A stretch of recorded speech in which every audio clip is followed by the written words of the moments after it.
Oui, je pense vraiment que c'était la bonne décision, que celle de dire à nos électeurs, dont d'ailleurs vous avez vu qu'ils se sentent très libres, hein, ces formules de consignes de vote, il faut les relativiser. On a vu dans de nombreux cantons où la gauche était en finale avec le Front National qu'il y a eu des votes importants venus de gauche vers le Front National. Mais je pense que cette formule, d'ailleurs, qui n'est pas tout à fait celle-là, qui consiste à dire on ne fera pas d'alliance avec le Front National, mais on n'a pas de raison non plus, surtout pour des cantonales, hein, pardon, mais le canton, c'est quand même pas la menace pour la République, il faut rester calme, mais appeler systématiquement à voter pour un front républicain, c'est-à-dire voter pour la gauche, ça n'avait pas de sens, ça pouvait être une liberté de choix, mais ça n'avait pas de sens. On l'a revu d'ailleurs, comment imaginer dans les Bouches-du-Rhône d'appeler à voter pour M. Guérini, ça aurait été tout à fait inconcevable. Merci. Une dernière remarque, oui, je trouve que Madame Le Pen, oui, juste un dernier mot, j'entendais Madame Le Pen toujours très agressive, c'est son style.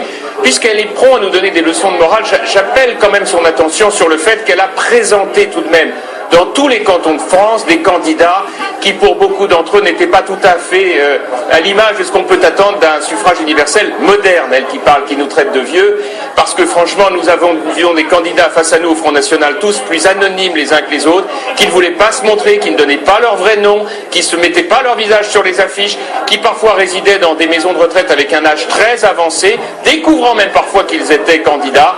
Je crois que vraiment, dans le domaine de la morale, Madame Le Pen pourra sans doute, elle aussi, quel mépris balayer devant sa porte. Mais quel mépris, mais quel mépris de cette classe politique.